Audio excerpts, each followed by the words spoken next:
코스모스 다시 2 칼 세이건 지음 홍승수 옮김 2. 우주 생명의 푸가 나는 천지를 창조하신 신께 나 자신을 온전히 맡기는 수밖에 없다. 그분은 먼지에서 너희 모두를 창조하셨다. 코란 40장 모든 철학 사조들 가운데 진화에 관한 생각이야말로 가장 오랜 역사를 갖고 있다. 그런데 이러한 진화 논의가 스콜라 철학에 손발이 묶인 채 1000년의 세월을 치르게 지하에서 완전히 죽어 지내야 했다. 그러던 중 다윈이 나타나 고대의 그리스 사상 체계의 새로운 생명의 피를 수혈했으니 비로소 묶였던 손발의 족쇄가 풀려서 오늘에 부활할 수 있었다. 환생한 먼 조상들의 생각이 그동안 인류의 사상계를 지배해 오던 그 어떤 법칙들보다 삼라만상의 우주적 질서를 더 잘 표현할 뿐 아니라 그 질서의 의미를 우리에게 더욱더 그럴듯하게 설명해 준다.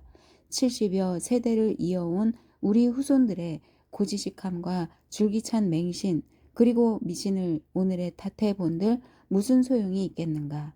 토마스 헉슬리 1887년 나는 지금까지 지구에 발을 붙이고 살아왔던 모든 유기 생물들이 단 하나의 어떤 원시 생물에서 유래했다고 거의 확신한다.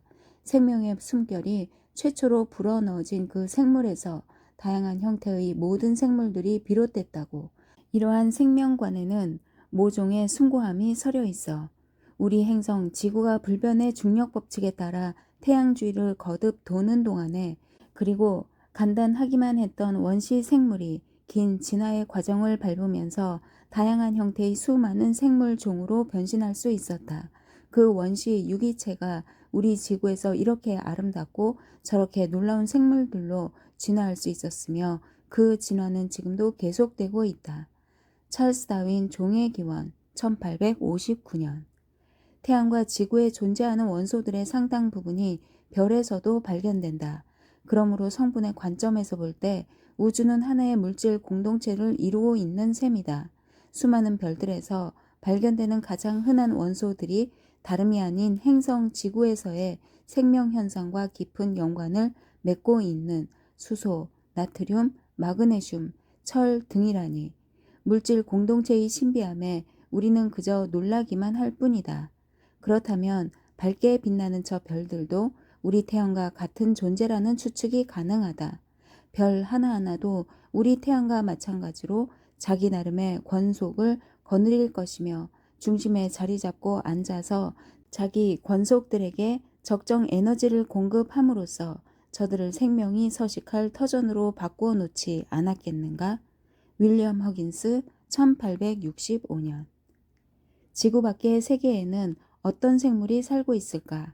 외계 생명이 살고 있다면 그들은 어떤 모습일 것이며 또 무엇으로 만들어졌을까? 지상의 생물들은 모두 유기화합물, 즉 탄소 원자가 결정적 역할을 하는 복잡한 미세 구조의 유기 분자들로 이루어져 있다. 생물이 생기기 이전에는 지구에도 한때 메마르고 황량했던 시기가 있었다. 그렇지만 지구는 지금 생물들로 온통 넘쳐나고 있다. 어떻게 이러한 변화가 가능했을까? 생물이 없었던 시기에 어느 날 탄소를 기본으로 하는 유기분자들이 만들어졌을 것이다. 그렇다면 최초의 생명은 그 분자들에서 어떻게 비롯될 수 있었을까? 이 최초의 유기생물이 어떤 과정을 거쳐서 우리와 같이 정교하고 복잡한 구조의 생물로 진화할 수 있었단 말인가? 그리고 그 원초의 생명이 진화하여 어느 때부터인가 인식, 기능을 갖추게 됨으로써 이제는 스스로의 기원을 탐구할 수 있게 됐다니. 도대체 어떻게 이런 변화가 가능했단 말인가? 다른 별들 주위를 돌고 있는 수많은 외계 행성들에도 생명이 살고 있을까? 만일 살고 있다면 외계 생명도 지구에서처럼 탄소를 기본으로 하는 유기물일까? 외계 생명은 지구 생명과 얼마나 비슷하게 생겼을까? 아니면 그곳 환경에 적응하느라 우리와는 판이하게 다를까? 또 다른 무엇이 있을까? 우리가 지구 생명의 본질을 알려고 노력하고 외계 생물의 존재를 확인하려고 애쓰는 것은 실은 하나의 질문을 해결하기 위한 두 개의 방편이다. 그 질문은 바로 우리는 과연 누구란 말인가 이다. 별들 사이의 광대한 암흑 속에는 기체, 티끌 그리고 유기 분자로 이루어진 성간구름, 즉 성간운이 떠돌아다닌다. 성간운을 전파 망원경으로 관측하면 그 안에서 수십 가지의 유기 분자를 쉽게 발견할 수 있다.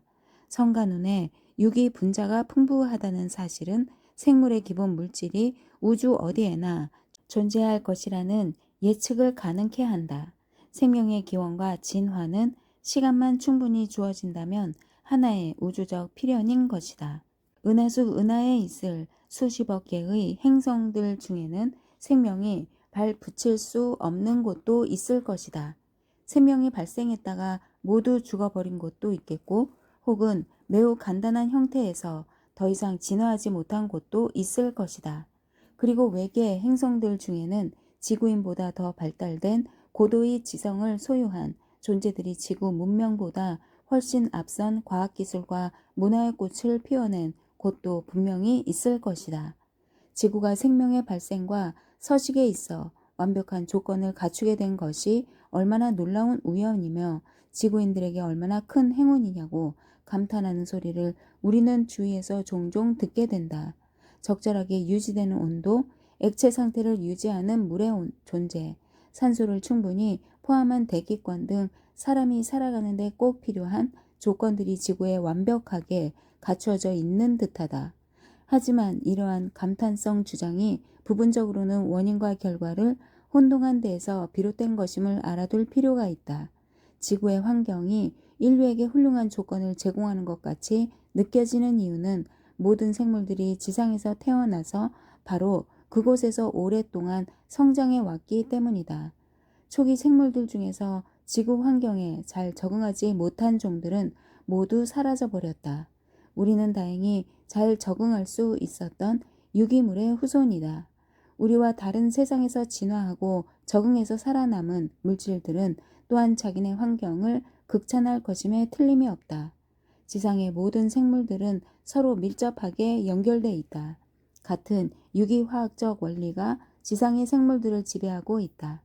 또한 그들은 오랜 세월 동안 같은 진화의 코드를 통해서 변신해 왔다. 따라서 지구의 생물학은 철저하게 제한적일 수밖에 없다. 지구 생물에게는 단 한 가지의 생물학만으로 충분하다. 생물학을 음악에 비유해 볼 때 지구 생물학은 단성부, 단일 주제 형식의 음악만을 우리에게 들려준다는 말이다. 그렇다면 수천 광년 떨어진 저 먼 곳의 생명은 우리에게 어떤 형식의 음악을 들려줄 준비를 해놓고 있을까 무척 궁금하다. 풀피리 하나로 연주되는 지구 생명의 이 외로운 음악 하나가 우리가 우주에서 기대할 수 있는 유일한 음악일까? 우주 생물이 들려줄 음악은 외로운 풀피리 소리가 아니라 푸가일 가능성이 높다.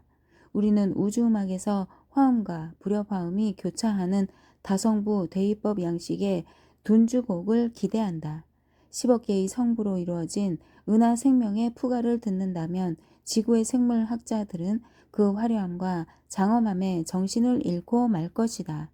지구 생명이 들려주는 음악 중에서 짤막한 한 토막을 소개해 보겠다. 1185년 일본의 천황은 안토쿠라는 이름의 7살 소년이었다. 그는 헤이케 사무라이 일파의 명목상 지도자였다. 당시 헤이케파는 숙적 겐지파와 오랫동안 피 비린내 나는 전쟁을 치러 오던 중이었다. 이 두 파의 사무라이들은 서로 자신들의 조상이 더 위대하므로 천황의 자리는 자기네가 차지해야 한다고 주장하며 싸웠다. 둘의 자웅을 겨룰 운명의 해전이 1185년 4월 24일 일본의 내해 단노우라에서 벌어졌다. 이때 안토쿠 천황도 전함에 타고 있었다. 헤이케파는 수적으로 열세였고 전략 면에서도 겐지파에 비해 처지는 편이었다. 이 해전에서 헤이케파 병사들이 수없이 전사했다.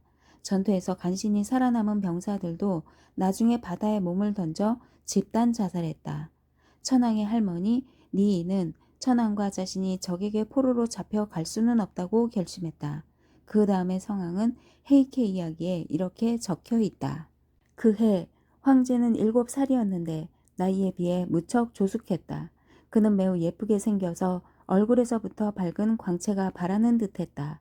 검은 머리카락을 등 뒤로 길게 늘어뜨린 어린 천황은 겁에 질려 한껏 불안한 표정으로 할머니 니에게 물었다. 저를 어디로 데리고 가시나요? 그녀는 눈물을 흘리며 어린 천황을 향해 몸을 돌리고 그를 달랬다. 그러면서 비둘기 색깔 관복에 그의 긴 머리카락을 묶어줬다. 눈물로 범벅이 된 어린 천황은 작고 예쁘장한 두 손을 한데 모았다. 먼저 동쪽에 있는 이세 신궁의 작별을 고하고 서쪽으로 돌아서서 나무 아미타불을 반복해서 읊었다.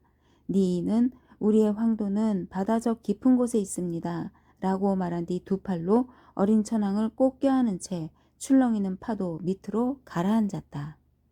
헤이케 함대는 전멸당했다. 살아남은 사람이라곤 여자 42명 뿐이었다. 이들은 원래 궁중의 시녀였는데 그 후 전쟁터 근처에 살던 어부들에게 몸을 팔면서 살아야 했다. 그러는 동안 헤이케파는 역사에서 완전히 사라졌다. 그러나 시녀와 어촌 사람들 사이에서 태어난 후손들은 단노우라 해전을 기념하는 축제를 열기 시작했다. 이 축제는 오늘날에도 매년 4월 24일에 거행된다. 축제일이 되면 자신을 헤이케 사무라이의 후손이라고 생각하는 어민들은 대마로 만든 옷을 입고 검은 머리 덮개를 쓰고 물에 빠져 죽은 천황의 영정이 모셔져 있는 아카마 신궁으로 행진한다. 그곳에서 그들은 단노우라 해전 이후에 일어났던 일들을 재현하는 연극을 관람하기도 한다. 몇 세기가 지난 후에도 사람들은 사무라이 유령들이 바닷물을 퍼내느라 헛수고하는 모습이 보인다고 했다. 그들은 지금도 바다에서 피와 패배와 굴욕을 씻어 내려고 그런다는 것이다. 어부들 사이에 구전되는 전설에 따르면 헤이케이 사무라이들은 개가 되어 지금도 일본 내해 단노우라의 바닥을 헤매고 있다고 한다. 그런데 이곳에서 발견되는 개의 등딱지에는 기이한 무늬가 잡혀 있는데 그 무늬는 섬뜩하리만큼 사무라이의 얼굴을 빼어 닮았다. 어부들은 이런 개가 잡히면 단노우라 해전의 비극을 기리는 뜻에서 먹지 않고 다시 바다로 놓아준다고 한다. 이 전설은 우리에게 재미있는 문제를 하나 제공한다. 어떻게 무사의 얼굴이 개의 등딱지에 새겨질 수 있었을까? 답은 아마도 인간이 개의 등딱지에 그 얼굴을 새겨 놓았다 일 것이다. 개의 등딱지 형태는 유전된다. 그러나 인간처럼 개들에게도 이런 유전 계통이 있게 마련이다. 우연하게 이 개의 먼 조상 가운데 아주 희미하지만 인간의 얼굴과 유사한 형태의 등딱지를 가진 것이 나타났다고 가정해보자. 어부들은 단노우라 해전 이전에도 그렇게 생긴 개를 먹는다는 생각을 그리 달갑게 여기지는 않았을 것이다. 그들은 이 개들을 다시 바다로 돌려보냄으로써 자신도 모르는 사이에 진화의 바퀴를 특정 방향으로 돌렸던 것이다. 평범한 모양의 등딱지를 가진 개는 사람들에게 속속 잡아먹혀서 후손을 남기기 어려웠다. 그러나 등딱지가 조금이라도 사람의 얼굴을 닮은 개는 사람들이 다시 바다로 던져 넣은 덕분에 많은 후손을 남길 수 있었다. 개 등딱지의 모양이 그들의 운명을 갈라놓은 셈이다. 세월이 흘러갈수록 사무라이의 얼굴과 비슷한 등딱지를 가진 개들의 생존 확률이 점점 더 높아졌다. 마침내 보통 사람이나 보통 일본 사람의 얼굴이 아니라 무섭게 찌푸린 사무라이의 용모가 개의 등딱지에 새겨지게 된 것이다. 이것은 결코 개들이 원해서 이루어진 결과가 아니며 개의 의도와는 전혀 무관한 일이다. 도태 혹은 선택은 밖으로부터 오는 것이다. 사무라이와 더 많이 닮을수록 생존의 확률은 그만큼 더 높아졌다. 마침내 단노우라에는 엄청나게 많은 사무라이 개들이 살게 됐다. 이 과정을 우리는 인위 도태 혹은 인위 선택이라 부른다. 헤이케이 개의 경우 개들이 진지하게 생각하고 스스로 그 길을 택해서 그런 등딱지 모양을 만든 것이 아니었다. 그것은 어부들이 자신들도 모르는 사이에 자연 선택의 간섭한 결과인 것이다. 인간은 수천 년 동안 어떤 종의 식물과 동물은 잘 키우고 또 어떤 것들은 죽여야 할지를 신중하게 선별해 왔다. 우리는 유년기 시절부터 늘 봐와서 익숙한 농장, 가축, 과일, 나무, 그리고 채소 등에 둘러싸여 자랐다. 그것들이 어디에서 유래했는지 한번 생각해 본 적이 있는가? 채소는 먼 옛날에는 야생에서 자유롭게 살다가 농장에 조금은 편안한 삶에 저절로 적응한 것은 아닐까? 그렇지 않다. 진실은 우리의 예상과 아주 다르다. 그들이 가진 특성의 거의 대부분은 인간이 만든 것이다. 1만 년 전 지구상에는 젖소나 사냥개나 씨알이 굵은 옥수수 따위는 없었다. 이 동식물들의 조상은 현재의 모습과 판이하게 달랐을 것이다. 그동안 인간이 그들의 번식과 특성을 지속적으로 조작해 왔기 때문이다. 인간은 자신이 바람직하다고 여기는 특정 형질의 품종들만을 선택적으로 번식시켰다. 예를 들어 목양견이 필요하면 똑똑하고 충성스러우며 양떼를 잘 지킬 줄 아는 개를 골라 양치기에 필요한 유전 형질을 조장하는 쪽으로 키웠다. 떼를 지어 사냥하는 개는 양무리에 많은 도움이 됐을 것이다. 엄청나게 커진 젖소에 젖은 우유와 치즈에 대한 인간 욕심의 반영이다. 현재 우리가 즐기는 알이 굵은 옥수수의 조상도 터무니없이 왜소했을 것이다. 현대 옥수수의 왜소했던 조상은 수만 세대를 거치는 동안에 사람의 입맛에 맞도록 그리고 사람에게 필요한 영양분을 많이 갖추도록 인간에 의해서 번식이 조절되어 왔다. 그 결과 이제는 인간의 도움 없이는 번식할 수 없는 처지로까지 옥수수의 유전 형질이 변형돼 버렸다. 헤이케게, 목양견, 젖소, 옥수수 등에서 볼 수 있는 인위도태의 핵심은 식물과 동물의 외형적 특성과 행동 형질들이 그대로 유전된다는 점이다. 이유가 무엇이든 간에 인간은 특정 변종의 번식을 조장하고 다른 변종의 번식을 억제해 왔다. 전자는 우점종이 되어 마침내 크게 번성했지만 후자는 그 수가 크게 줄거나 혹은 멸종에 이르렀다. 인간이 동식물의 새로운 품종을 만들 수 있을진데 자연이라고 그렇게 못할 이유가 어디 있겠는가. 자연적으로 유전 형질이 변하는 과정을 우리는 자연도태 혹은 자연선택이라고 한다. 생물이 오랜 시간 동안 근본적으로 변해왔음을 우리는 화석을 통해 분명하게 알 수 있다.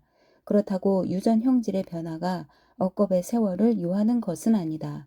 지구의 역사에서 인류가 주인으로 군림하기 시작한 것이 극히 최근의 사건이라는 사실과 인류가 지구의 주인으로 군림하는 동안 가축이나 채소가 겪은 변화의 정도가 얼마나 컸던가를 함께 고려한다면 생물의 변이는 부정할 수 없는 현실로 우리에게 다가온다. 화석에 남겨진 생명 진화의 기록에서 우리는 한때 번성했던 종들이 지금은 흔적도 없이 사라진 경우를 허다하게 보게 된다. 지구 역사에서 현존하는 종보다 훨씬 더 많은 수의 종들이 과거에 이미 멸종되어 버렸다. 그들은 진화라는 실험에 실패한 결과물이었다. 야생동물을 가축으로 길들이는 과정에서도 인간이 유도한 유전 형질의 변화는 아주 빠른 속도로 진행됐다. 토끼는 중세 초기에 길들여졌다. 토끼는 프랑스의 수도사들이 처음 길들였다. 새로 태어난 어린 토끼는 생선으로 취급되었으므로 교회력에서 육식을 금하는 날에도 고기를 먹을 수 있겠구나 하고 생각한 수도사들이 토끼를 길들이기 시작했다고 한다.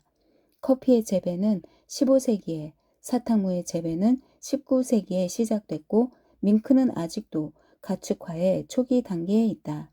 양의 경우만 보더라도 가축화 이전에는 양 한 마리가 고작 1kg의 거친 털도 채 못 만들었지만 1만 년이 안 되는 짧은 기간 동안에 고품질의 고운 털을 10 내지 20kg씩 생산해 낼 수 있도록 유전 형질이 크게 변화되었다.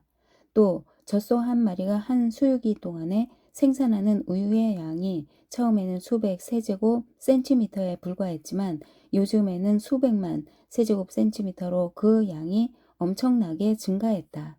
인위도태 또는 인위선택이 이렇게 짧은 기간에 그렇게 두드러진 변화를 초래할 수 있었다면 수십억 년이 넘는 긴 세월 동안 자연에서 진행된 자연 도태 또는 자연 선택이 가져온 변화가 어느 정도의 규모일지는 쉽게 짐작할 수 있을 것이다. 생물 세계의 다양성과 아름다움은 전부 이렇게 해서 생긴 것이다. 진화는 이론이 아니라 현실이다. 자연 도태가 진화의 기작이라는 사실은 찰스 다윈과 엘프리드 러셀 월리스가 우리에게 가져다준 위대한 발견이다. 100년도 더 전에 그들은 대자연이 생존에 더 적합한 종들을 선택한다는 사실을 알아냈다. 다산성이야말로 자연 생물계의 특성이다. 자연은 살아남을 수 있는 개체수보다 훨씬 더 많은 후손을 낳게 만든다. 그 많은 후손들 중에서 우연히 자연에 더 적합한 형질을 가진 개체들만 살아남게 되므로 결국 그러한 형질을 갖고 태어난 종이 선택적으로 번성하게 된다. 유전 형질에 급격한 변화를 가져오는 돌연변이는 순종을 낳는다. 그러므로 돌연변이가 진화의 동인이 된다. 수많은 돌연변이들 중에서 생존율을 증대시킬 수 있는 소수만이 선택되므로 오랜 기간에 걸쳐 생물은 하나의 형태에서 다른 형태로 서서히 변화하게 된다. 그 결과 우리는 새로운 종의 탄생을 보게 되는 것이다. 이것이 바로 종의 기원이요 진화의 실현이다. 다윈은 종의 기원에서 이렇게 설명하고 있다. 사람이 변종을 바로 만들지는 못한다. 사람은 유기 생물들에게 삶의 새로운 조건들을 접하게 할 뿐이다. 그 후에 자연이 유기체에 작용함으로써 변이성을 발현케 한다. 그러나 인간은 자연을 통해 주어지는 변이성들을 선택할 줄 알고 변이성을 자신이 원하는 형식으로 축적하여 원하는 방향으로 몰아갈 줄 안다. 그렇게 함으로써 인간은 동물과 식물을 자신의 이익과 즐거움에 봉사하도록 할 수 있다. 인간은 선택과 축적을 위한 일련의 작업을 조직적으로 수행할 수도 있고 또 품종을 개량하겠다는 구체적인 목적의식 없이 주어진 상황에 따라 인간에게 가장 유용한 것들만을 보존함으로써 같은 결과를 얻어내기도 한다. 인간이 야생 동물을 길들이거나 야생 식물을 재배하는 작업에서 그토록 효과적으로 작동했던 원리들이 어찌 자연에서 그대로 작동하지 않는다고 할 수 있겠는가? 자연에서는 생존 가능한 수보다 훨씬 더 많은 수의 개체들이 태어난다. 함께 경쟁하고 있는 여러 개체들에 비해서 어느 한 개체가 특정 연령대에서든 혹은 특정 계절 동안만이든 아무리 사소한 이점이라도 일단 누릴 수 있거나 또는 그 개체가 주위의 물리적 환경에 아주 조금이라도 더 잘 적응할 수만 있다면 진화의 균형은 그 개체에게 유리한 쪽으로 기울게 마련이다. 19세기에 진화론을 가장 강력하게 옹호했으며 가장 효과적으로 전파한 토마스 헉슬리가 다음과 같이 한탄한 적이 있다. 다윈과 월리스의 저작물들은 어두운 밤에 길을 잃은 사람들에게 한 줄기의 섬광이었다. 그 섬광으로 드러난 길은 그 길이 집으로 향하고 있든 말든 무조건 따라가게 하는 그런 성격의 것이었다. 내가 종의 기원의 핵심 사상을 완전히 이해했을 때 나는 참담했다. 바보같이 왜 나는 이런 생각을 하지 못했나. 콜럼버스와 동시대를 살던 사람들도 같은 소리를 중얼거렸을 것이다. 변이성, 생존을 위한 투쟁, 그리고 환경 조건에의 적응력과 같은 개념들은 우리 사이에 이미 충분히 알려져 있지 않았었나. 그럼에도 불구하고 다윈과 월리스가 그 밤의 어둠을 헤쳐 없앨 때까지 종의 기원으로 이르는 길이 변이성, 생존, 경쟁, 환경, 적응 등의 개념 안에 있다는 사실을 우리 중 그 누구도 깨닫지 못했던 것이다. 많은 사람들은 진화론과 자연선택 이론을 들었을 때 심히 붕괴했다. 아직도 붕괴하고 있는 사람들이 많다. 우리 조상들은 지구 생물들의 우아함에 감탄했다.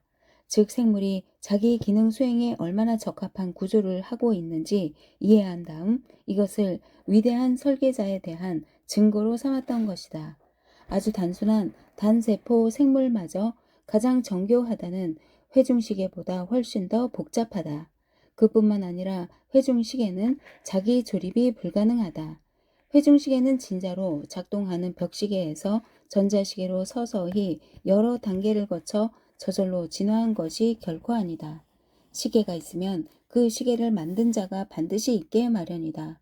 온 세상을 아름다움으로 가득 채우는 생명현상의 다양성, 그리고 생명현상들 배후에 숨겨진 복잡 미묘함을 마주할 때마다 사람들은 깊은 외경의 감정에 빠질 수밖에 없었다. 원자와 분자가 우연히 함께 들러붙어 미묘한 기능을 가진 생물로 변신한다니, 이 주장은 대부분의 사람들에게 터무니없는 것으로만 들렸을 것이다. 생물마다 고유의 설계대로 만들어졌다는 생각, 하나의 종이 다른 종으로 결코 변하지 않는다는 인식이 제한된 역사 기록만 접할 수 있었던 우리 조상들에게는 그들이 알고 있던 생명 현상과 완전히 일치하는 견해였던 것이다. 위대한 설계자가 모든 생물을 정성 들여 만들었다는 생각은 모든 자연 현상의 의미와 질서를 부여했고 인간 존재의 의미를 찾아주었다. 인간은 여전히 그러한 삶의 의미를 갈망하며 현대를 살아간다. 우리가 자연스럽게 받아들이고 있으며 마음에 들어하는 설계자가 존재한다는 생각은 생물 세계에 대한 전적으로 인간적인 해석인 것이다. 그러나 다윈과 월리스는 설계자가 존재한다는 생각만큼 우리 마음에 들고 또 그만큼 인간적이지만 설계자의 존재보다 훨씬 더 설득력 있게 생명 현상을 설명할 수 있는 또 다른 해석을 제시했다. 그것이 바로 자연 선택이 진화의 원동력이라는 설명이었다. 자연 선택은 영겁의 세월 속에서 생명의 소리를 더 아름다운 음악 작품으로 조탁해 왔다. 화석 기록이 위대한 설계자의 존재를 증명한다라고 주장하는 사람도 있다. 설계자가 마음에 들지 않는 종을 버리고 새로 설계해서 또 다른 종을 만들었다고 생각한다면 화석 기록과 설계자의 존재 사이에 생긴 모순을 화해시킬 수 있다는 것이다. 그렇지만 이러한 견해는 우리를 혼란스럽게 한다. 식물과 동물이 모두 그 나름대로 완벽하고 정교하게 만들어졌다면 이렇게 대단한 능력의 설계자가 처음부터 완전하게 의도된 다양성을 실현할 수 없어서야 어디 말이나 되겠는가? 오히려 화석 기록들은 위대한 설계자가 저지른 시행착오의 과거와 그의 미래 예측 능력에 숨어 있던 한계를 적나라하게 보여주는 것이다. 이러한 한계는 위대한 설계자에게 결코 어울리는 속성이 아니다. 냉정하고 변덕스러운 기질의 설계자라면 괜찮겠지만 말이다. 1950년대 초 내가 대학생이었을 때 운이 좋게도 나는 위대한 유전학자이자 방사선이 돌연변이를 유발시킨다는 사실을 발견한 허먼 조지프 멀러의 실험실에서 일을 할 수 있었다. 헤이케게가 인위도태 혹은 인위선택의 예임을 가르쳐준 것도 멀러였다. 유전학의 실용적 측면을 배우기 위해서 나는 두 개의 날개와 큰 눈을 가진 작고 유순한 생물인 초파리를 가지고 실험을 하면서 많은 시간을 보내야 했다. 초파리의 학명은 검은색 몸체의 이슬을 좋아하는 생물이라는 뜻이 있다. 우리는 초파리를 1파인트 0.47리터 우유병에 보관했다. 본래 유전자들의 재배열을 통해서 그리고 자연적 혹은 유도된 돌연변이를 통해서 어떤 형태의 새로운 종이 출현하는지 관찰하기 위해서 두 개의 혈통을 교배시키는 실험을 하고 있었다. 암컷들로 하여금 병 안에 놓인 닭밀의 알을 낳게 한 다음 그 병의 마개를 덮어 밀폐해 두었다. 그리고 수정된 알에서 나온 애벌레가 번데기를 거쳐 성충 초파리로 우화할 때까지 꼬박 2주 동안 관찰하는 실험이었다. 어느 날 나는 새로 태어난 초파리들을 에테르로 마취한 후 저배율의 쌍안 현미경을 통해 들여다보면서 정신없이 낙타털, 붓으로 계통 분류를 하고 있었다. 놀랍게도 아주 색다른 변종이 내 눈에 들어왔다. 흰색 대신에 빨간색의 눈을 가졌다든가 목에 굵은 털이 생겼다든가 하는 식의 작은 변이가 아니었다. 그 변종은 눈에 띌 정도로 큰 날개와 털이 난 긴 더듬이를 가진 또 하나의 완전한 생물이었다. 주요한 진화론적 변이는 결코 한 세대 내에서 일어날 수 없다고 이야기해왔던 멀러였는데 하필 그의 실험실에서 그런 예가 발생하다니 그것도 하나의 운명의 장난이거니 하고 나는 생각했다. 그래도 이것을 멀러에게 설명하는 것은 기분 내키지 않는 일이었다. 무거운 마음으로 나는 멀러 연구실을 두드렸다. 들어오세요. 입을 무언가로 가린 채로 외치는 소리가 들렸다. 들어가 보니 방은 어두웠다. 방 안에는 멀러가 사용 중인 현미경의 표본대를 비추는 작은 램프 하나만 켜져 있었다. 음침한 방에서 나는 더듬거리며 그에게 나의 발견을 설명했다. 아주 다른 종류의 파리를 발견했고 그것은 당 밀에 있는 번데기에서 우아한 것이 확실하다고 이야기했다. 그리고 멀러의 주장에 흠을 낼 생각은 아니었다고 설명했다. 그가 물었다. 그것이 파리 목보다 나비 목에 촉하는 것처럼 보이지 않던가? 램프가 아래쪽에서부터 그의 얼굴을 비추고 있었다. 내가 그의 말을 얼른 알아듣지 못하자 그가 내게 다시 물었다. 날개가 크지 않던가? 더듬이가 깃털 같지 않던가? 나는 풀이 죽어서 고개를 끄덕였다. 멀러는 머리 위쪽에 있는 전등의 스위치를 돌리며 온화하게 웃었다. 그것은 예전에도 있던 일이었다. 초파리 유전학 실험실에서는 그 방의 상황에 잘 적응한 또 한 종류의 생물이 살고 있었다. 그것은 바로 초파리와 아무 관계도 없는 나방이었다. 관계가 있다면 초파리에게 준 당밀과 관계가 있었다. 실험실의 기술자가 초파리를 병에 넣기 위해서 우유병의 마개를 열었다가 다시 닫는 그 짧은 순간에 암컷 나방이 가미가제식으로 잽싸게 자신의 알을 병 속에 있던 당밀에 떨어뜨렸던 것이다. 그러므로 내가 엄청난 돌연변이를 발견한 것이 아니었다. 자연에서 일어나는 또 하나의 사랑스러운 적응 현상을 우연히 발견한 것뿐이었다. 물론 그 자체가 미세한 돌연변이와 자연 선택의 한 부산물이기는 하다. 진화의 비밀은 죽음과 시간에 있다. 환경에 불완전하게 적응한 수많은 생물들의 죽음과 우연히 적응하게 된 조그마한 돌연변이를 유지하기 위한 충분한 시간 말이다. 유리한 돌연변이 형태들이 서서히 축적되기 위한 긴 시간이 바로 진화의 비밀이다. 다윈과 월리스에게 퍼부어졌던 그 엄청난 반대의 목소리도 적어도 일정 부분은 억겁의 영혼은 고사하고 수천 년조차 상상하기 힘들어하는 인간의 속성에서 비롯된 것이다. 단지 70년밖에 살지 못하는 생물에게 7천만 년이 도대체 무슨 의미를 갖겠는가? 그것은 100만 분의 1에 불과한 찰나일 뿐이다. 하루 종일 날갯짓을 하다 가는 나비가 하루를 영원으로 알듯이 우리 인간도 그런 식으로 살다 가는 것이다. 지구에서 일어난 진화는 어쩌면 다른 세계에서 일어나는 생명 진화의 한 가지 전형일지도 모른다.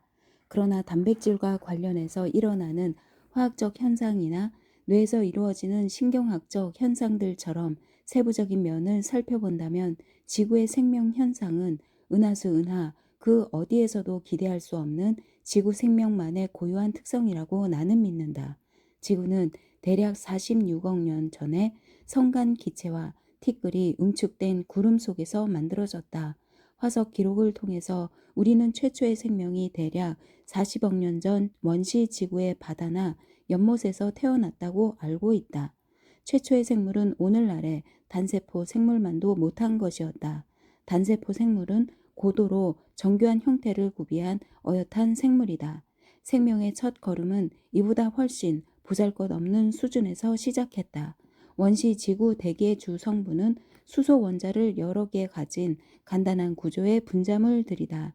이 분자들은 태양에서 복사된 자외선과 번개의 전기방전을 통해서 쉽게 해리되었다. 분자에서 떨어져 나온 작은 원자와 분자들이 우연히 재결합하면서 더 복잡한 물질로 만들어졌다. 이렇게 생성된 화학 반응의 부산물들은 바다나 연못에 용해됐으며 거기에서 점진적으로 더 복잡한 일종의 유기물 스프와 같은 물질로 서서히 변해갔다. 마침내 스프에 들어있던 다른 종류의 분자들을 바탕으로 하여 스스로를 비슷하게 복제할 수 있는 새로운 분자가 아주 우연하게 만들어졌다. 이 주제는 나중에 더 다룰 것이다. 이렇게 해서 앞으로 모든 지상 생명 현상의 주인공 구실을 하게 될 디옥시리보 핵산 분자, 다시 말해 DNA의 원형이 탄생하게 된 것이다. DNA는 나선형으로 꼬인 긴 사다리와 비슷한 구조를 하고 있다. 사다리의 가로대는 각각 서로 다른 네 종류의 분자들로 이루어져 있다. 그것들이 바로 유전자 코드를 기술하는 네 가지 부호이다. 사다리의 가로대를 뉴클레오티드라고 부르며 그 가로대들이 모여서 주어진 생물을 만드는 데 필요한 설계도, 즉 유전 설계도를 이룬다. 지구상 모든 형태의 생물들은 각각 그 형태에 맞는 설계도를 갖고 있다. 그러나 설계도들은 모두 앞에서 이야기한 4개의 문자만으로 구성되어 있다. 다시 말해 같은 언어로 쓰여 있다. 유기체의 종류마다 유전 형질이 다른 이유는 유전 설계도가 비록 같은 언어로 쓰여 있지만 그 내용이 각기 다르기 때문이다. 돌연변이는 뉴클레오티드의 변화에서 초래되고 변화된 형질은 다음 세대에 그대로 전해진다. 즉 돌연변이는 순종을 생산한다. 뉴클레오티드에 일어나는 변화는 무작위적이다. 그래서 태어난 돌연변이들의 거의 대부분이 비기능성 효소들을 만들게 되므로 돌연변이는 대부분의 경우 결과적으로 해롭거나 치명적이다. 그러므로 이로운 돌연변이가 발생하려면 오랜 세월을 기다려야 한다. 뉴클레오티드는 폭이 겨우 1cm의 10만 분의 1에 해당하는 지극히 작은 물질이다. 이렇게 작은 물질에서 일어난 변화들 중에서 지극히 일부의 경우가 이로운 돌연변이를 유발하고 진화의 원동력으로 작용한다. 40억 년 전 지구라는 에덴 동산에는 분자들만이 우글대고 있었다. 그 당시 에덴 동산에는 다른 분자를 잡아먹는 포식자들이 없었다. 개 중에 어떤 분자들은 비효율적인 자기 복제술로 자신을 엉성하게 복제해 남겨놓기도 했다. 자기 복제 기술을 완전히 터득한 분자들이라야 생명현상이란 건물을 구축하는 데 쓰일 벽돌의 역할을 제대로 수행할 수 있다. 자기 재생산, 돌연변이, 그리고 가장 비효율적 종들의 선택적 제거와 더불어 진화는 분자 수준에서도 이렇게 잘 진행되고 있었다. 시간이 지남에 따라 자기 복제술의 완성도는 점점 나아졌다. 마침내 특정 기능들을 수행할 수 있는 분자들이 한데 모여서 일종의 분자 집합체인 최초의 세포가 만들어졌다. 오늘날 식물 세포는 엽록체라고 불리는 분자들로 이뤄진 아주 작은 공장들을 갖고 있다. 엽록체 공장은 햇빛, 물, 이산화탄소를 탄수화물과 산소로 바꾸는 광합성 작용을 한다. 혈액 속에는 미토콘드리아라 불리는 또 다른 종류의 분자 공장이 있다. 이 공장에서는 주어진 생물이 섭취한 음식물에 산소를 첨가하여 에너지를 추출하는 작업을 한다. 현재는 이 공장이 식물과 동물의 세포 안에 존재하지만 한때 독립된 세포로 독자 활동을 했던 시기가 있었다고 믿어진다. 약 30억 년 전 단세포 생물이 세포 분열로 두 개의 독립된 세포로 되지 못하고 그대로 붙어 있는 것들이 생기기 시작했다. 이유는 돌연변이 때문이었으리라. 이것이 최초의 다세포 생물이 태어나는 과정이었다. 우리 몸을 구성하는 세포 하나하나가 실은 공동의 이익을 위해서 모듬살이를 하는 일종의 생활 공동체인 셈이다. 이 공동체는 한때는 각각 독립적으로 존재하던 부분들이 모여서 만들어진 것이다. 사람은 100조 개 가량 세포로 구성되어 있다. 그러니까 사람 한 명 한 명은 수많은 생활 공동체가 모여서 만들어진 또 하나의 거대한 군집인 셈이다. 성은 대략 20억 년 전부터 생긴 듯하다. 그 전에는 새로운 종의 출현이 무작위적 돌연변이의 축적을 통해서만 가능했다. 유전 설계도의 글자를 한 글자씩 바꾸어 돌연변이를 만들고 그것을 또 시험해야 했으므로 진화는 고통스러우리만큼 느리게 진행될 수밖에 없었다. 그러나 성의 출현과 함께 두 개의 생물은 자신들이 가진 유전 설계도를 문단씩 혹은 여러 쪽씩 심지어는 몇 권씩 통째로 서로 교환할 수 있게 되었다. 그리고 자연은 이렇게 해서 생긴 새로운 종을 선택이라는 채로 다시 걸러냈다. 결국 성적 결합에 관여할 줄 아는 생물들은 선택되었고 반면에 성에 무관심한 것들은 빠르게 사라졌다. 이것은 20억 년 전 미생물들에게만 주어졌던 선택사항이 아니다. 오늘날 우리 인간들도 DNA 조각들을 서로 교환하는 일에 온 정성을 쏟으며 살아간다. 10억 년 전쯤부터 식물들이 협동 작업을 통해 지구 환경을 엄청나게 변화시키기 시작했다. 그 시절 바다를 가득 메운 단순한 녹색 식물들이 산소 분자를 생산하자마자 자연히 산소가 지구 대기의 가장 흔한 구성 물질 중 하나가 되었다. 원래 원시 지구의 대기는 수소로 가득했다. 이렇게 해서 지구 대기의 성질이 근본적으로 바뀌었다. 생명 현상에 필요한 물질이 그때까지는 비생물학적 과정을 통해서 만들어졌으나 산소 대기의 출현으로 지구 생명사의 신기원이 세워진 것이다. 산소는 유기 물질을 잘 분해한다.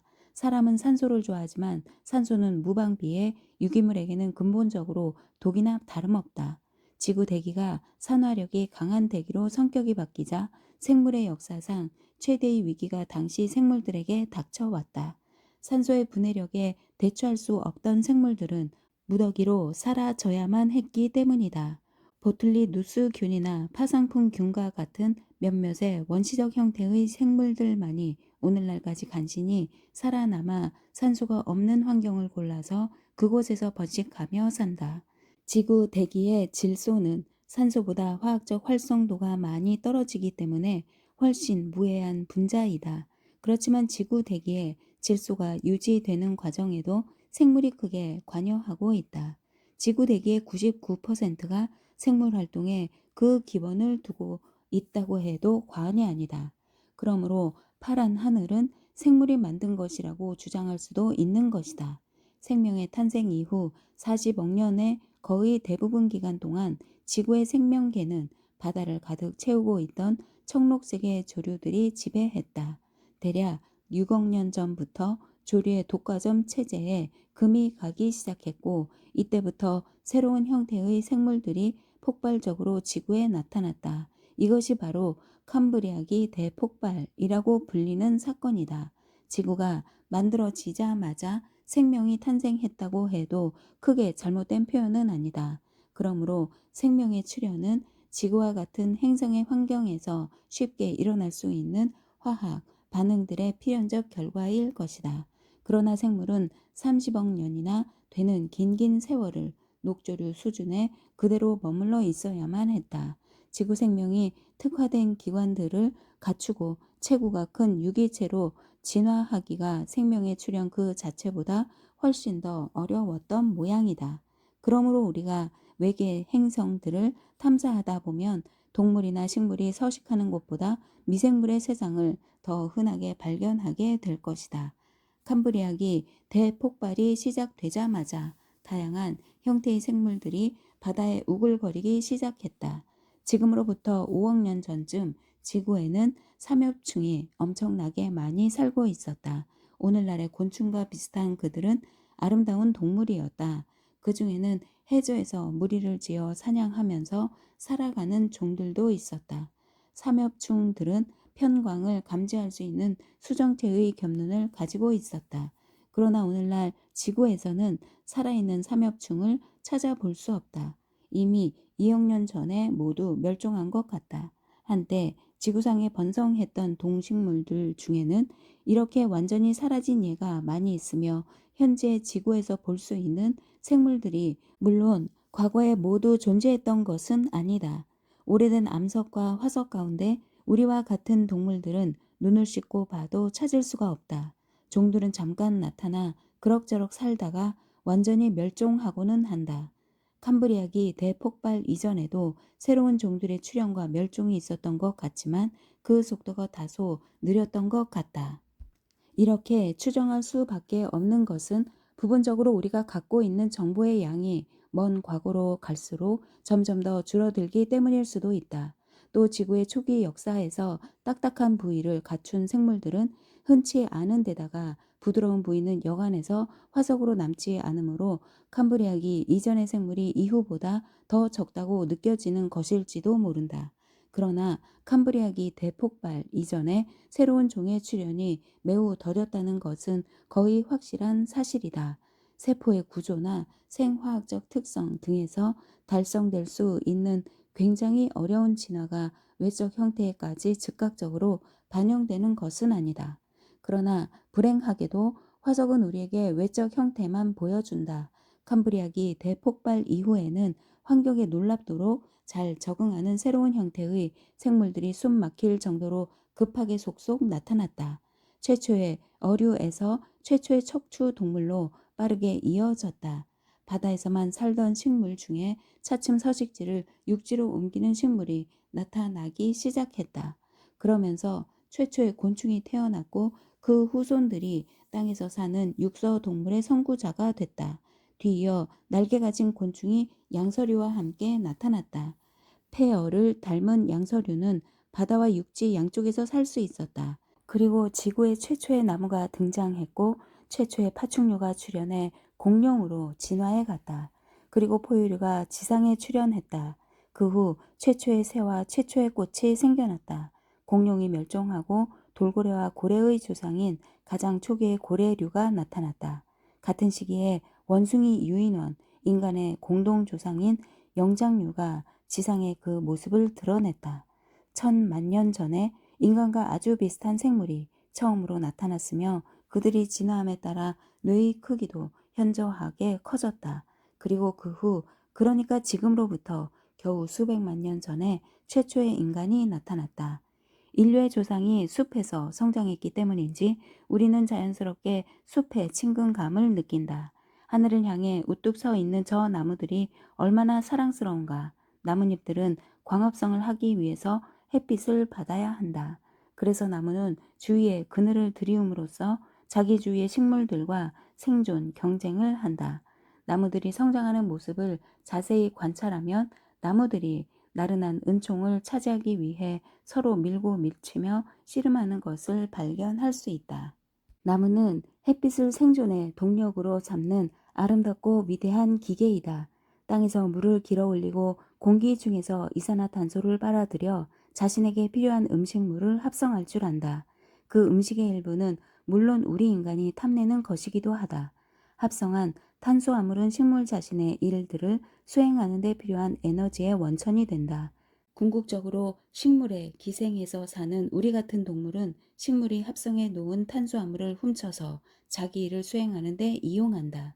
우리는 식물을 먹음으로써 탄수화물을 섭취한 다음 호흡으로 혈액 속에 불러들인 산소와 결합시켜 움직이는 데 필요한 에너지를 뽑아낸다.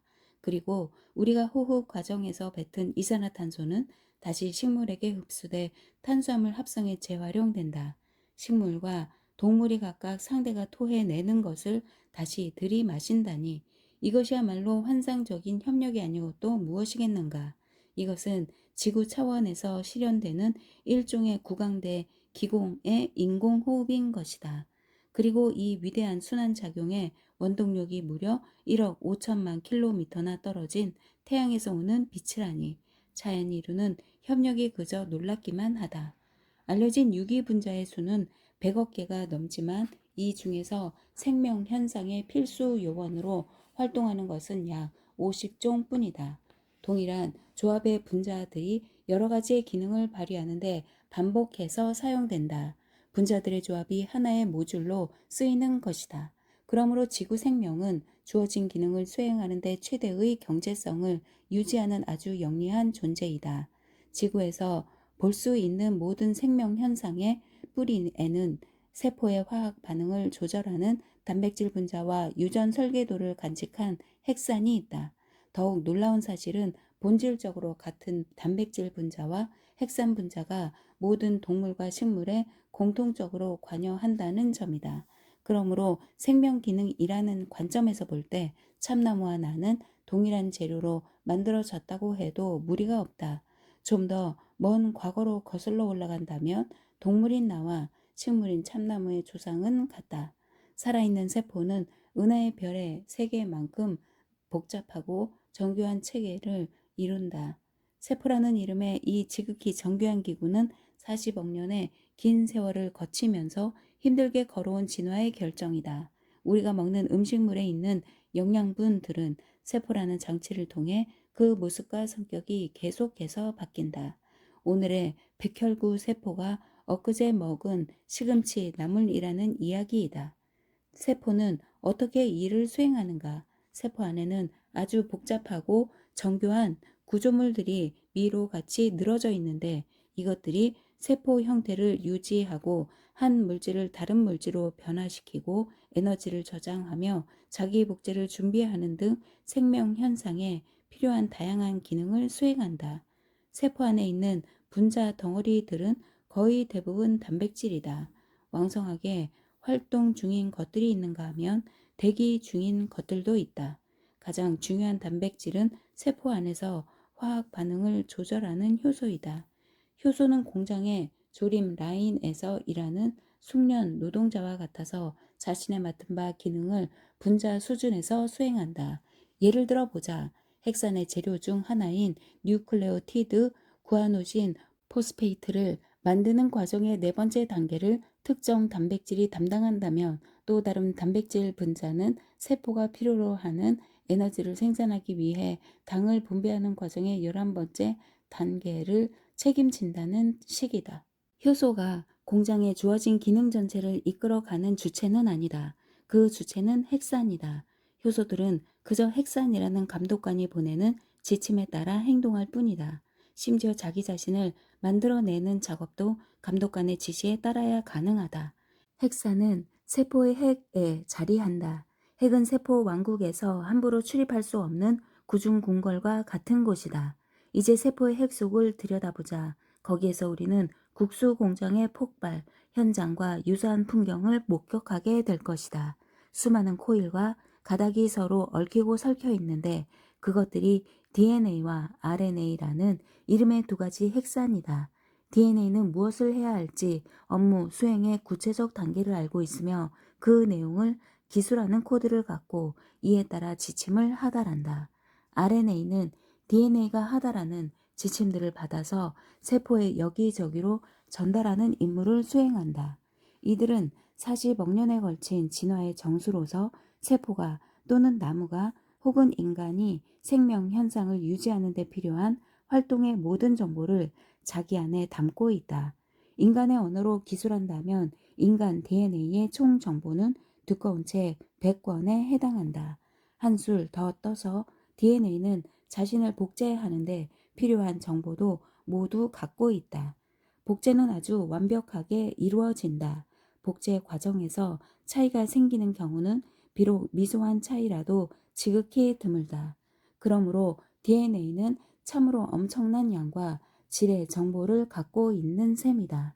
DNA는 나선 층계처럼 이중 나선의 구조를 한다.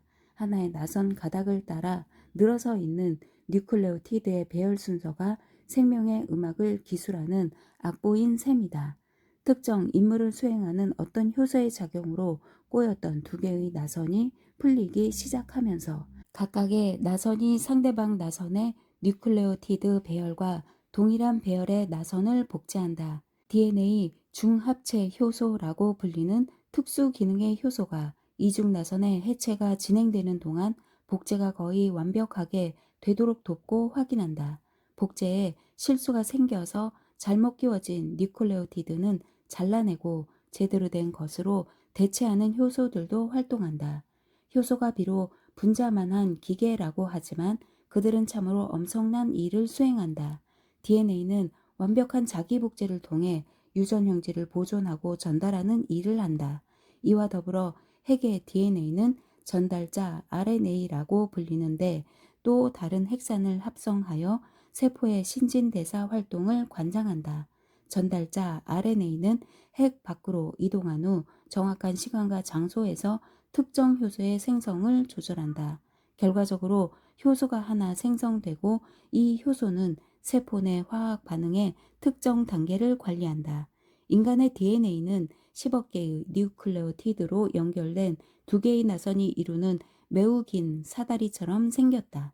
다시 말해 DNA 분자는 가로대를 10억 개나 가진 긴 사다리이다. 니클레오티드들이 이룰 수 있는 조합의 대부분은 아무 쓸모도 없는 단백질을 합성함으로 생명의 관점에서 무의미하다.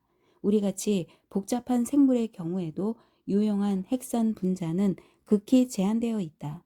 그렇지만 유용한 핵산을 조합하는 방법의 수는 우주에 존재하는 전자와 양성자의 수를 전부 합한 것보다 훨씬 더 많다. 그 결과로 나타날 가능한 인간 개체의 총수는 지금까지 살았던 사람들의 수를 훨씬 능가한다.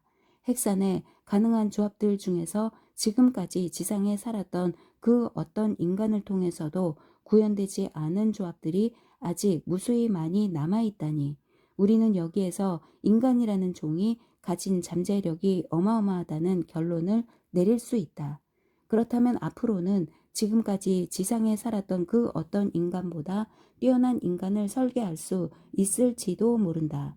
물론 뛰어나다는 것은 어떤 기준을 택하느냐에 따라 달라지겠지만 말이다.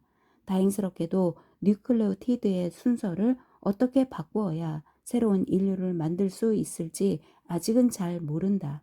그렇지만 머지않은 미래에 바람직한 특성을 인간에게 부여하기 위해서 뉴클레오티드를 우리 맘대로 조합할 수도 있을 것이다. 이것이야말로 우리로 하여금 정신이 번쩍 들게 하면서 동시에 불안에 떨게 하는 우리 미래의 한 단면이다. 진화는 돌연변이와 자연 선택을 통해서 이루어진다. DNA 중합체 효소가 복제 과정에서 실수를 범하면 돌연변이가 생긴다. 그러나 중합체 효소가 실수하는 경우는 매우 드물다. 태양에서부터 오는 방사능 입자나 저해성 광자도 돌연변이의 요인이 된다. 또 우주에서 지구로 들어오는 높은 에너지의 우주선 입자나 주위 환경의 화학, 물질 때문에 돌연변이가 발생할 수도 있다. 이러한 요인들은 뉴클레오티드를 변화시키거나 핵산의 끈을 꼬거나 묶는다.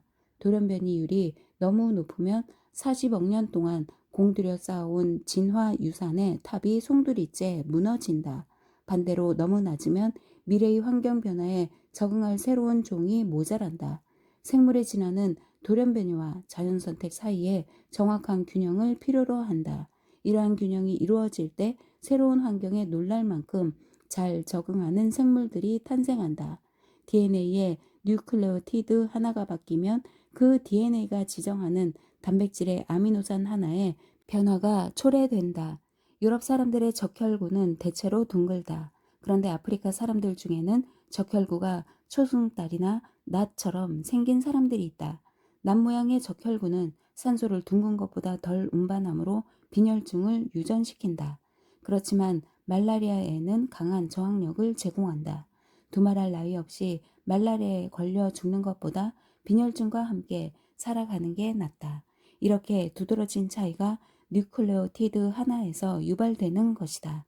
혈액 기능의 차이는 적혈구의 경우처럼 현미경 사진으로도 쉽게 식별할 수 있을 정도로 뚜렷한 변화인데 그렇게 큰 변화가 그 작은 뉴클레오티드에서 왔다니 놀라울 뿐이다. 인간세포 하나에 들어있는 뉴클레오티드의 총수는 대략 100억 개나 된다. 어마어마한 수인 것이다. 그런데 놀라운 점은 100억 개 중에 단 하나가 그렇게 큰 차이를 낳는다는 사실이다. 우리는 다른 뉴클레오티드들에서 생긴 변화가 어떤 결과를 초래하는지에 대해서 여전히 무지하다. 인간은 겉보기에 나무와 뚜렷하게 다르다. 의심할 여지 없이 인간은 나무와는 다른 양식으로 세상을 인지한다. 그러나 생명 현상의 핵심을 조금만 깊이 들여다보면 분자 수준에서 나무와 인간은 근본적으로 같은 화학 반응을 통하여 생명 활동을 영위함을 알 수 있을 것이다. 한 세대의 유전 형질을 다음 세대로 전하기 위하여 핵산을 사용하는 점은 나무나 사람이나 마찬가지고 세포 내의 화학 반응을 조절하는 효소로서 단백질을 이용하는 점도 같다. 더욱 중요한 점은 핵산 정보를 단백질 정보로 바꾸는데 나무와 사람이 동일한 설계도를 사용한다는 사실이다. 이 점에 있어서 지상의 모든 생물들은 아무런 차이가 없다. 생명, 현상이 보여주는 분자 수준에서의 동질성으로부터 우리는 지상의 모든 생물이 단 하나의 기원에서 비롯됐음을 알 수 있다.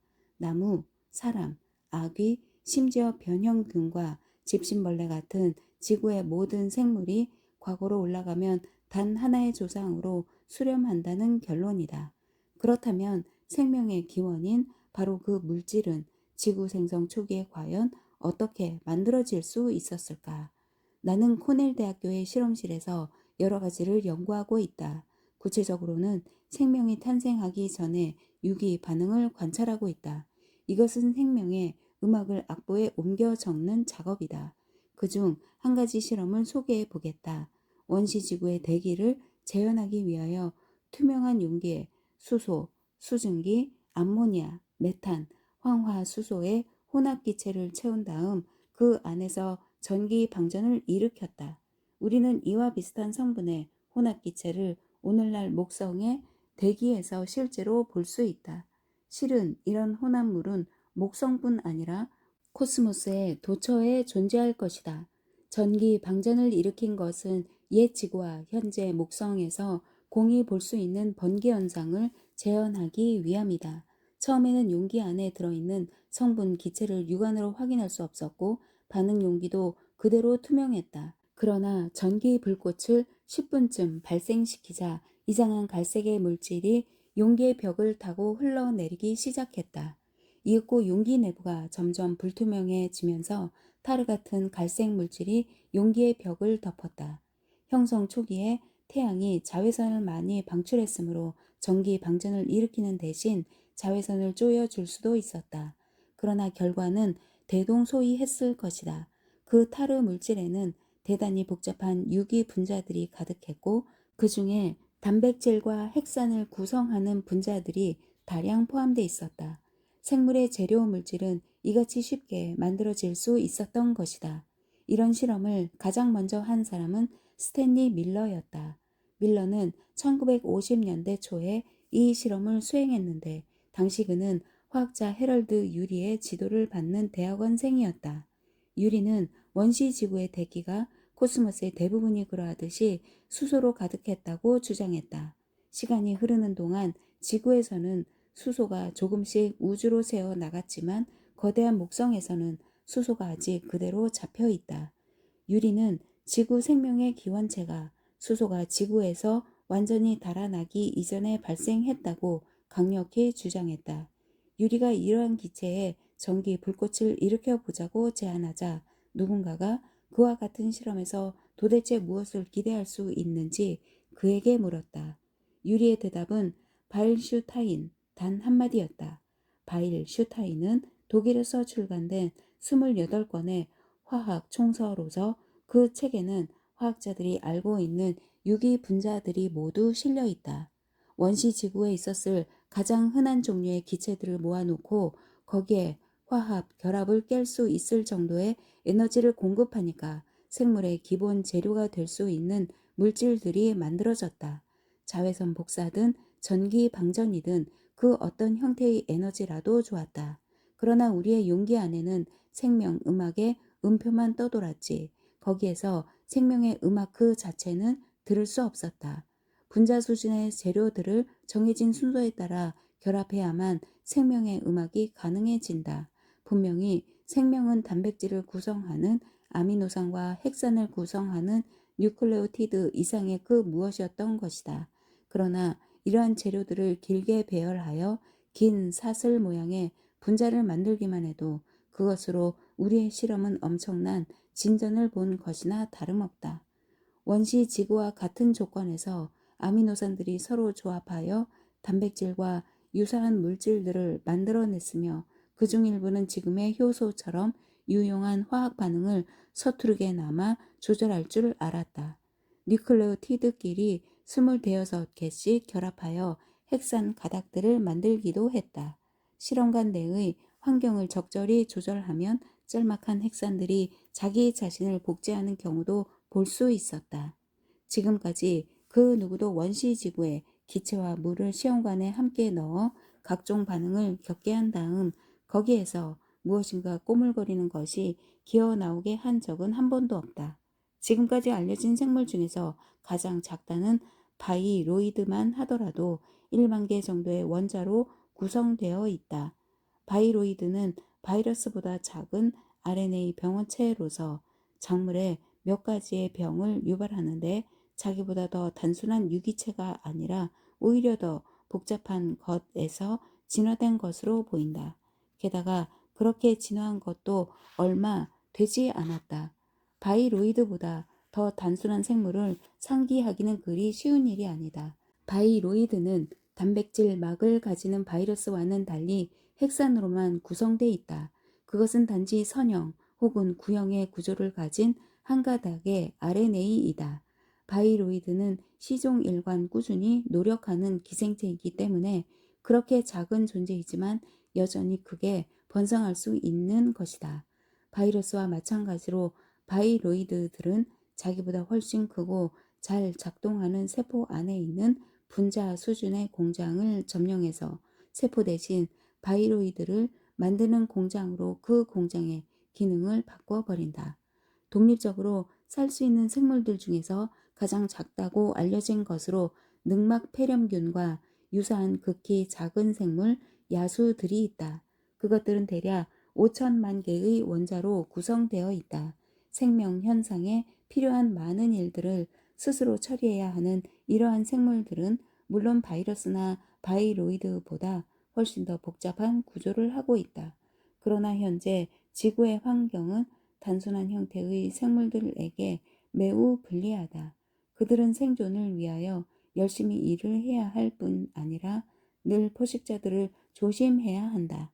그러나 행성 지구가 형성되고 얼마 안 된 지구 역사의 초창기에는 아주 단순하고 독립적인 생물들이 남들과 경쟁하여 살아남을 확률이 꽤나 높았다. 수소가 주 성분이던 이 시기의 지구 대기에서는 태양광선 덕분에 수소를 원료로 하는 유기 분자들이 많이 만들어질 수 있었다. 최초의 생물들은 단지 수백 개의 뉴클레오티드만으로 거의 독립된 삶을 영위할 수 있는 바이로이드와 비슷한 존재들이었을 것이다. 원자 수준에서 시작하여 그런 생물들을 만들어내는 실험은 20세기 말에 가서야 가능할 것이다. 유전기호의 기원을 비롯하여 여전히 생명의 기원에 관하여 밝혀져야 할 것들이 많이 남아있기 때문이다. 생명 창조에 기울인 인간의 노력은 이제 겨우 30여 년의 역사를 말할 수 있을 뿐이다. 이것에 비한다면 자연이 우리보다 40억 년이나 앞서 있다. 그러니 우리도 썩 잘하고 있는 셈이다. 지구 대기권에서 수행된 실험이라고 해서 그 결과와 의미가 지구에만 국한되는 것은 아니다. 국한시켜야 할 이유가 없다. 초기 대기의 구성 성분과 에너지의 원천은 코스모스 어디에서나 대동소이하기 때문이다. 지상 실험에서 우리가 볼 수 있었던 각종 화학 반응들이 성간운에서 관측된 유기화합물 분자들과 운석에서 발견된 아미노산들을 만들었을 수도 있으며 유사한 화학 반응들이 은하계에 있는 10억 개의 다른 세계에서도 발생했을 것이다. 그러므로 우리는 생명의 재료 물질들이 코스모스의 도처에 널려 있다고 예상할 수 있다. 우리의 눈높이를 분자 수준의 화학 반응에 맞춘다면 외계의 생명 현상도 지구의 그것과 크게 다르지 않을 수도 있다. 그렇다고 해서 외계와 지구 생물의 모습마저 서로 비슷하다고 기대하지는 말자. 지구라는 비교적 제한된 환경이 갖고 있는 동질성과 생명 현상을 지배하는 분자 생물학의 유일성에도 불구하고 지구에 사는 생물들은 엄청난 다양성을 자랑한다. 지구라는 행성 하나에서의 상황이 이러할진데 하물며 태양계를 벗어난 세계의 종과 형태에 따른 다양성은 우리의 상상을 초월할 것이다. 외계 가축과 채소는 우리에게 익숙한 지구의 그것들과는 근본에서부터 큰 차이를 드러낼 것이다. 주어진 환경 조건에 대한 최상의 해결책은 늘 하나밖에 없을 터이므로 모종의 수렴성은 기대해도 좋을 것이다. 예를 들어 가시광선, 파장 대역의 빛을 이용해 사물을 보는 존재들은 두 방향에서 시야를 확보해야 거리를 측정할 수 있기 때문에 그들의 눈도 두 개일 것이다.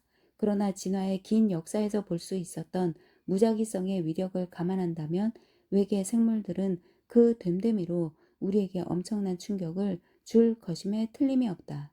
외계 생물이 구체적으로 어떤 모습일지 나는 잘 모른다.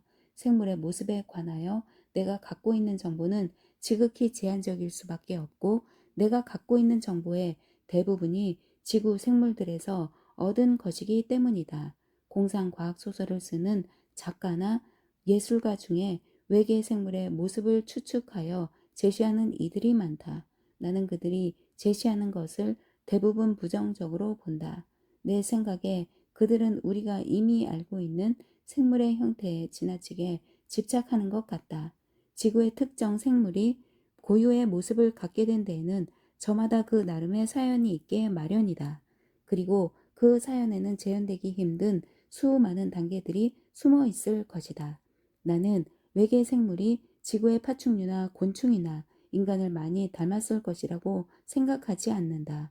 초록색의 피부, 뾰족한 귀, 더듬이 같은 그런 조그마한 외관상의 차이를 첨가한다 해도 나의 부정적 관점을 바꾸지는 못할 것이다. 그러나 독자가 내게 강요한다면 완전히 다른 그 무엇을 상상해 볼 수는 있다. 목성 대기의 주 성분은 수소, 헬륨, 메탄, 수증기, 암모니아 등이다. 이러한 분자들은 목성을 비롯한 거대 기체 행성들에서 공통적으로 볼 수 있는 기체 성분이다. 지구형 행성에서는 고체의 표면이 있기 때문에 대기권의 바닥이 뚜렷하게 정해진다. 그러나 거대 기체 형성의 대기권은 바닥이 없는 심연이다. 구름 덩어리들이 떠도는 수직으로 무한히 이어진 고밀도의 가스층인 것이다. 이러한 대기권에서는 우리가 실험실에서 본 것과 비슷한 각종 유기 분자들이 천국에서부터 떨어졌다는 만나같이 하늘에서 떨어져 내리고 있을 것이다. 하지만 거대 행성의 생물이 극복해야 할 그들 나름의 고충이 따로 있다. 대기는 격렬하게 난류 운동을 하고 대기권 아래쪽 깊숙한 곳은 매우 뜨겁기 때문에 거대 행성의 생물은 아래쪽으로 끌려 내려가 바짝 튀겨지는 일이 없도록 각별히 조심해야 한다. 그처럼 엄청나게 다른 환경의 행성에서도 생물이 존재할 수 있다는 점을 보여주기 위해서 나는 코넬 대학교의 동료인 셀피터와 같이 계산을 좀 해보았다. 물론 우리는 그런 곳의 생물이 어떤 모습일지는 정확하게 알 수 없었다.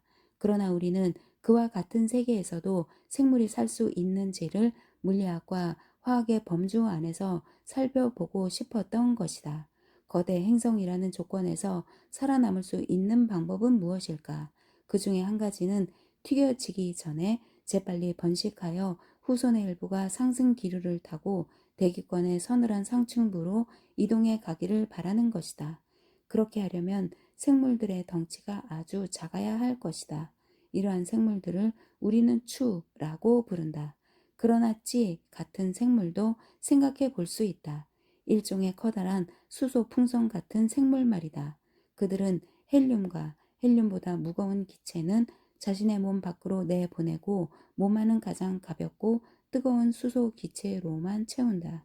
그리고 섭취한 먹이에서 얻은 에너지를 활용하여 기구 내부를 따뜻하게 유지함으로써 부력을 얻는다. 이렇게 하면 고온의 지옥으로 떨어지는 운명은 피할 수 있을 것이다. 지구에서와 마찬가지로 아래로 깊숙이 끌려 내려갈수록 점점 더 큰 부력을 받게 되므로 찌들은 서늘하고 안전한 대기권의 고층으로 다시 올라갈 수 있다. 찌들은 원래부터 있는 유기 물질을 섭취하거나 지구의 식물들처럼 햇빛과 공기로부터 자신이 필요로 하는 유기 물질을 만들 수도 있을 것이다. 찌라는 이름의 기구는 어느 정도까지는 크면 클수록 효율적일 것이다. 셀피터와 나는 일찍이 이 세상에 존재했던 어떤 고래보다 더 크고 도시만하며 그 크기가 수 킬로미터에 달하는 엄청난 크기의 찌를 상상해 보았다. 찌는 로켓처럼 기체를 강하게 분출하여 행성 대기권에 여기저기로 이동할 수도 있다. 우리는 또한 굼뜬 찌들이 한눈에 다 들어오지 않을 정도로 거대한 무리를 찌어 떠다니는 것을 상상했다. 피부가 위장색인 것으로 보아 그들 역시 삶의 고통과 마주하고 있음을 알 수 있다. 왜냐하면 그들과 다른 생태학적 지위를 가진 존재를 그런 상황에서도 상상할 수 있기 때문이다. 바로 사냥꾼들이다. 사냥꾼은 빠른 기동성을 무기로 찌들을 잡아먹는 포식자이다. 그들은 찌를 잡아먹어 필요한 유기물질과 순수, 수소를 얻는다. 추들 중에 비교적 텅 빈 구조를 하는 것들이 먼저 찌로 진화하고 그 중에서도 스스로 움직일 수 있는 것들이 최초의 사냥꾼들로 진화했을지도 모른다. 사냥꾼의 수는 그리 많지 않을 것이다. 왜냐하면 이들이 찌를 다 먹어버린다면 사냥꾼도 멸종하기 때문이다. 물리학과 화학은 이런 형태의 생물을 허용하고 예술은 그것들에 어느 정도의 매력을 부여하겠지만 자연에서는 우리의 상상을 따라 행동해야 할 의무가 없다. 하지만 우리 은하계 안에 생물이 사는 세계가 수십억 개가 있다면 물리학과 화학의 법칙에 따라서 우리가 상상력을 발동하여 창조한 추, 지, 사냥꾼이 살아가는 보금자리가 몇 개는 있을 것이다. 생물학은 물리학보다 역사학에 더 가깝다. 현재를 이해하려면 과거를 잘 알아야 하고 그것도 아주 세세한 부분까지 알아야만 한다. 역사학에 예견론이 없는 것처럼 생물학에도 확립된 예견론이 없다. 이유는 양쪽 모두 같다. 연구 대상들이 너무 복잡한 존재이기 때문이다. 그러나 생물학과 역사학이 우리에게 주는 교훈에는 공통점이 있다. 그것은 타자를 이해함으로써 자신을 더 잘 이해하게 된다는 것이다. 외계 생명에 관한 한 단 하나의 예만 연구할 수 있게 된다고 하더라도 그리고 그 하나가 아무리 미미한 수준의 것이라고 하더라도 우리의 생물학은 상상할 수 없을 정도로 확장될 것이다. 적어도 우리와 다른 생물이 가능하다는 사실은 확인할 수 있지 않겠는가? 외계 생물에 대한 탐구가 중요하다고 누구나 말하지만 우리는 외계 생명을 찾는 일이 결코 쉽지 않다는 현실적 어려움도 잘 알고 있다. 그럼에도 불구하고 외계의 생명은 우리가 추구할 궁극의 목표이다.